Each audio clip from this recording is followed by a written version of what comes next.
Hello. My name is Braulio. No, sorry. I just ruined everything. Oh my god. Sorry. Let me start this again. Sorry.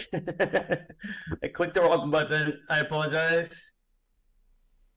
Okay. Hello, everyone. My name is Braulio Amado. I am originally from Portugal, and you know my English is not great, so if I start talking really fast and you cannot hear me, please feel free to interrupt me in a chat. So yeah, I'm gonna start. April 25th of 1987. My mother rushes to the hospital late at night to deliver a healthy baby boy, me. She names it Braulio's son, Guerreiro Amado, a very long name for such a small thing. In 1996, the Brazilian Department of Health launched an ad campaign promoting condom use that featured an actor having a conversation with his penis, which he referred to as his Braulio. My last name, translated to English, means love. So my name in Brazil means penis.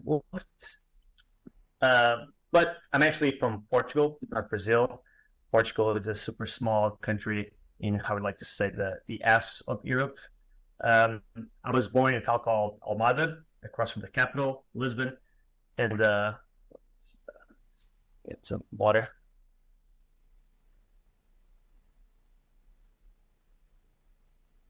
And this town was known for its skateboarding scene, graffiti, music scene. But sadly, I was terrible at all three, but they influenced me quite a bit. When I was in high school, I started making websites, covers, and posters for bands. I didn't really know what graphic design was. I was just using Photoshop and reading online tutorials. When I finished high school, I went to college to become a proper graphic designer. At the same time, I started organizing punk and hardcore do-it-yourself concerts. And I started playing bands and going on tour with them. So I started meeting people from other countries and designing their bands, covers, and posters. It was my dream to do that for a living. But coming from a small country like Portugal, I never thought that would be possible. And on my last semester of college, I got a scholarship to go to New York City. And I signed up with a class with Luke Heyman from Pentagram. So when I finished school, I asked for an internship. And I was lucky to land at Pentagram, and that's the only reason how I moved to New York. I mean, it wasn't easy, like with the visas and etc. I was just very lucky, and definitely that semester with the scholarship helped. But after a while at Pentagram, I left and I went to work for Bloomberg Business Week, which sounds like a very boring job because it's a business magazine. But around 2011, they hired a new editor named Josh Tarango, a new creative director named Richard Turley, and they really pushed the magazine to a new place, make it more fun, experimental. It gives a lot of freedom to try stuff and disrupt what a business magazine is, even when some articles is boring as hell, like, mega trade deals. And a lot of times business magazines rely a lot on stock photography or like really generic things like handshakes, and we did too. But also our challenge is like try to make those generic and boring stock photography look a bit more appealing sometimes.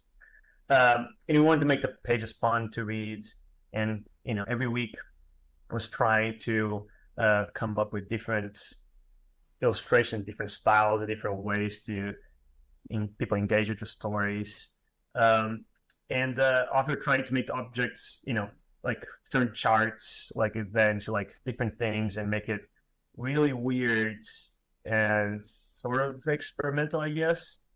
And since it was a weekly magazine, this was the first time I was asked to be more of an illustrator and designer. And every week, the idea was like try to make each section different and come up with different styles and explore different things. And that's really the place where I learned how to be an illustrator, I guess.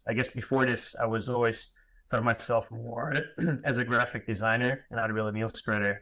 And I was very lucky to be in a place like this week, working along with a lot of great designers and illustrators that kind of pushed me to try different things. A lot of it was, very, very silly. Sometimes half serious, half stupid. Sometimes a bit more serious.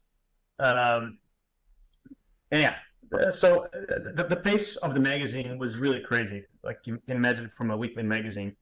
On Monday, we'll get to the office, we'll get the stories, and we have meetings. We need to put like our first sketches on the wall. By Tuesday, things would move along. Sometimes the stories would change. We'd have to start from scratch, redesign everything. By 2 night, they'll give us dinner, and we have everything. We needed the whole magazine to be kind of like very close to finish. And on Wednesday, pretty much we ship the magazine to the printer. So everything literally happened in like 3 days. Sometimes less than 3 days. So as you can imagine, it was like this crazy thing, like a lot of sketches, a lot of starting over, trying to finish everything as quick as possible. And on Thursdays and Fridays, there was really nothing to do. Sometimes we would have a meeting to talk about the stories for next week. Sometimes that would happen, and then the next week would come up and the story will be all different because, it was a news magazine, so everything in the world changes quickly. But anyway, so most of the time, like Thursdays and Fridays were 2 boring days where nothing happened, and we would just be at a computer doing nothing, or people would work on their, personal stuff. And a friend of mine that we worked for a club called Good Room, she asked me if I wanted to do some posters for it, and I told her, like, I have 2 days off at business week.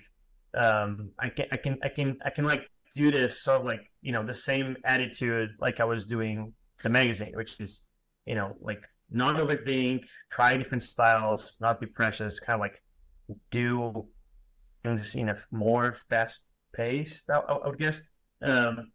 And she was into, sadly, music clubs and bands, etc. They don't pay very well, so it was also sort of thing. It was like, I'll do this, like that. Yep, let me do this in those 2 days that I have off, but you also need me some freedom to explore. So this is kind of like an extension of what I was doing at Business Week, where it was like just playing more, and this became sort of like my sketchbook. And if Business Week was already experimental and was trying different styles, Good Room, really there was no rules. And sometimes, I just play with typography, I'd mess around with photographs, sometimes just be purely abstract, and I would design my own typefaces.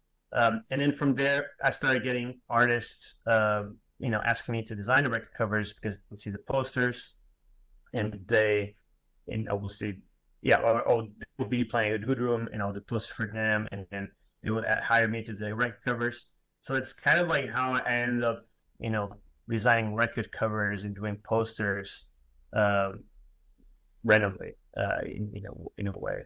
So, after a few years, I decided to Business Week because I got an email from Frank Ocean, the musician, and his manager emailed me and said, like, Frank saw your posters, he really liked what he saw, and we wondered if you want to work for us. So I quit my jobs and decided to start my own studio. Since I was kind of like just doing all these posters and record covers and working for Frank, so I thought it would be like maybe a good opportunity to just try to do my own thing. And I started that studio, which is a very stupid name, just stands for Braulio Amado Design Studio. And it's just me, there's no one else working here. A quick tour of my studio that's behind you. This is my desk. I have a wall with stupid stuff and some art from artists and friends that I like. A lot of drawings from my niece. This is a painting from my niece right here. I have some weird art that I've been finding, in the world. These are record covers that I designed. Some books for, references. That's true. My favorite movie is Who Framed Roger Rabbit, so I have a cool poster of it. And I'm doing this video just because when I moved my studio, I wanted to have like a silly desk So I made a desk shaped as a guillotine, and a trash bin is a head upside down, separate head. And yeah, I live in New York City, even though it cannot really tell from here. And yeah, that studio. And pretty much, you know, I still do a lot of editorial work. I still do a lot of covers for magazines and illustrations. That's the thing I kind of like to do the most. I do a lot of merch for, you know, stuff, wine, shoes. I do some weird videos for soccer t-shirts. I do a lot of stuff for fashion, doing patterns and clothes. I mean, not the clothes, sorry, just the prints for the fabrics. And yeah, so I don't really have a plan. It's just like a mix of things of illustration and design. I just do logos once in a while, even though I'm not very good at it. But I like this one because, you know, for a place that sells avocados, and I thought it was cool, like the P made out of avocado. And I like to think the A is like poking the avocado to see if it's ripe or not. And before starting on studio, or, you know, working from the studio where I am at, I used to have a storefront with my boyfriend in New York City. Before the pandemic, we were complaining about the lack of weird spaces in New York, so we decided to do our own. It was more like a community space. Like during the weekends, we'd sell like weird products, like Comic Sans, Ouija board. And during the week, we'd do like workshops, live workshops, languages, drawing classes. Sometimes we'll turn the whole thing into an exhibition. So that would change the whole space for exhibitions. Sometimes we will turn it into like, you know, a random store. This was a friend of ours that did IUD shaped as Trump to, you know, because his awful presence. And so I would do like concerts. But yeah, it was such a very, very small space. And during the pandemic, we had to close. And, you know, we haven't had the chance to get back, but it was a really cool experience. But like I said, you know, I'm really bad at talking about my work. And so then I wish, you know, the work could speak for itself, you know, and maybe the best way to talk about my work is to let him speaks for itself. Speaks for itself. Speaks for itself. Speaks for itself. Speaks for itself. Speaks for itself. All right, and welcome to the show, The Work Speaks for Itself. I'm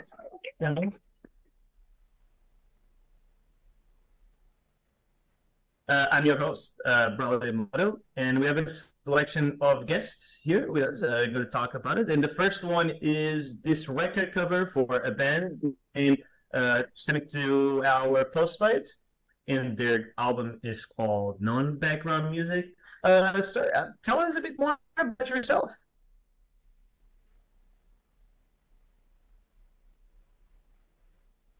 Okay, guess not a man of many words. So we're just gonna go to the next guest, you know, which is a flower. Is that correct? Hi. Yeah, I am a flower. I'm just representing all the flowers in Braulio's work. Wow. Okay, cool. I mean, it does love flowers. Should we see some of the flowers? Yeah. So this is 2 flowers for 2 record covers, and yeah, flowers. And then this is the cover for when we collected those 2 albums for a vinyl. So there's 2 more flowers. And then the artist made 2 more records with 2 more flowers. And then, you know, I did 2 more flowers in the cover for the vinyl. And then we pieced them together, you know, it's a puzzle with 4 flowers. Yeah, flowers. Wow.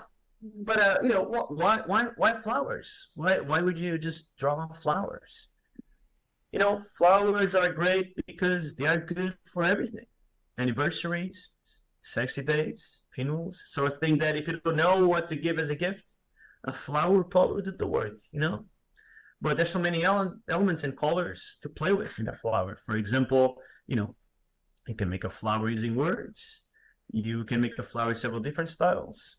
You can also, you know, use flowers to hide some dirtier stuff. But, you know, it can also mess it up and deconstruct. You know, it can become something more abstract and weird and playful. You can just, you know, dissect it and create something new. So, yeah, flowers. Okay. A round of applause for, or get flowers, you know.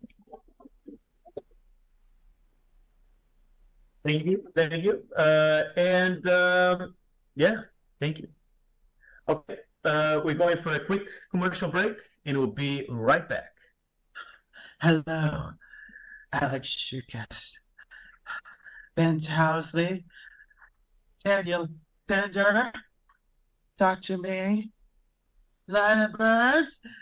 Michael. Patrick Connell. Tracy Moore.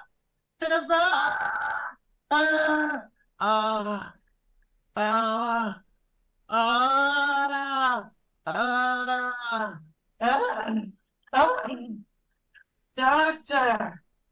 What? I'm having contractions. I need to breathe. Push. Push it.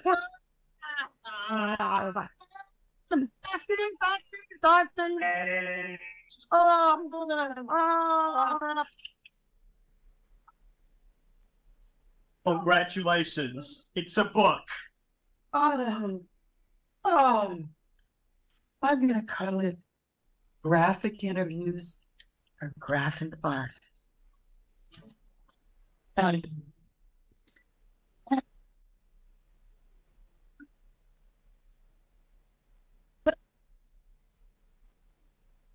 All right, now, and we're back to the show. The work speaks for itself.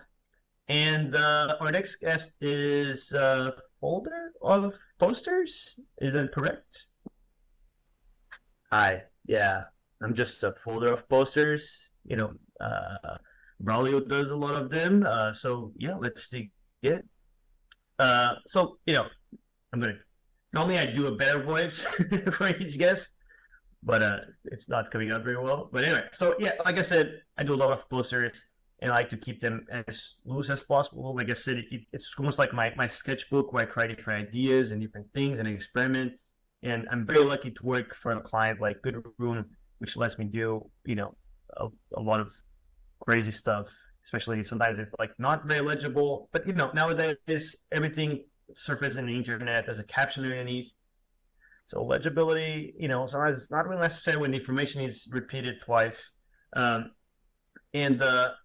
yeah, it's been really like an opportunity. I've been working there for 9 years at this point, and I'm very lucky. And a lot of this stuff that I do informs what I do for all the clients. Yeah, having a project where I can experiment has been really, really helpful. Some posters, but you know, that was a bit more of a process. I know that quite often you just start from random objects, things. Is that true? Yeah, not always, of course. But like I said, most of these posters are done for a club called Goodroom, and they have 2 rooms where some nights 2 different kinds of music are being played. So there's a good room and a bad room, all in one place called Goodroom. It's very confusing. So it's a mix of things, music, DJs, and a lot of posters. So often I don't even know what to do anymore because I have to do like, you know, 5 posters a week sometimes. So, you know, sometimes I just started looking at random things for inspiration. I was about to take a shower and I saw my shorts and I was like, oh, could be a poster. I was walking the street and saw something and I got the colors and like, well, maybe it could be a poster. I saw this bike. I saw the lock. You know, there was some nice colors. It looks kind of cool. The shapes, the patterns. Why not? Can be a poster. I was testing some pens. I ripped it up, scanned it, and you know, it could be a poster too. I washed my sheets for my bed, but I didn't, iron them, so they were all wrinkly. And I thought, cool, maybe it could be a poster, I had a stress ball, I was playing with it, and every time I did something, it looked cool. So, I thought, why not a poster? So I did a poster with it. I was on Twitter. My friend Eric posted this cool photo, and I was like, oh, it could be a poster too. I went to Hibachi, and they were cooking the eggs, and I thought, wow, beautiful. It could be a poster as well. And, I like eggs a lot. Fries, boiled, and I thought it looked cool. And when I ate this boiled egg, I was taking the skin off, I was standing at this hotel, and I thought, like, oh, there's a parallel to this, so maybe it could be a poster with both of them. I bought a new notebook, and I ripped the sticker, and I thought, well, poster, why not? I was walking in the street, poster. I got something that had a string, and I was like, poster. I was walking on the street and saw this window, and I thought it looked like a cool poster too. Internet, a lot of weird videos online, and I thought it looked cool, so why not a poster? I bought acrylic to the thing, I liked the color, thought it'd be cool, like it could be a poster as well. Sometimes, I thought maybe I could mail myself a package with paper and crayons, and maybe it will make some cool art in it, but no, it looked terrible. But it's still a poster, We was walking the streets, poster. Pee, poo, poster. A beautiful flower. It looked really nice. Could be a poster as well. This is an ad. I don't even know exactly what it is, but it looked cool. So I painted it, and maybe it could be a poster. Summer, poster. I went to an exhibition about meteorites, rocks, and I thought it looked really cool. But then I was like, hold on, what is that? Maybe this could be a poster. Cigarette butt, illustrating it. And I was like, maybe it could be a poster as well. I was in the market for, a butt plug and beautiful colors. And, maybe a poster as well. Sweaty in New York City, so, could be a poster. Construction sites, looks cool. So maybe it could be a poster. But then I looked closer and I was like, whoa, what is that? That looks beautiful. So maybe it could be, an art piece. Yeah. Wow. That's impressive. I would love to hear more about this. I just like looking at things and try to push what I see into something different, abstract, artistic. We don't need internet. You just need to walk around and try to make your vision out of it. People also responded really well to the post when I post online, and send me their own photographs, what they see, People are then like, maybe this could be a poster. But it's not as fun when people send to me, because part of the fun is me discovering something on the street to do it. But I like when people send, diapers of their babies with posters. Wow. Okay. But I can explain the process behind it, It's maybe an object is what serves as a link between subjects, allowing us to live in society, to be together. And social relations are always ambiguous. It's my thoughts divide as much as unite, and my words unite as, much as I express as like what they omit. It's I cannot escape the activity of crushing the universe. I need to listen. I need to look. I have to look around me at the world, my fellow creature. What is the world? A coffee can be a universe to something new. It can look at it and imagine constellations and planets and stars. And, you know, it's not there, but you can see it if you open your eyes and look at it. Okay. You didn't write that. You just did that with ChatGPT, right? Yes. I'm sorry. Okay. I'm not sure if that makes any sense. Okay. I'll dumb it down. You know, I'll make it very easy to understand. Imagine an apple, just the shape of an apple. You can slice it, turn it into something that doesn't look like an apple. You can eat it. And when you eat it, you know, your body digests it and kind of create something new. And then that new thing, you can pick it up and use the inspiration to draw something, you know, an apple in your own style. But, you know, the thing you drew could become also sliced and turned into something new. So it's like the loop, you know.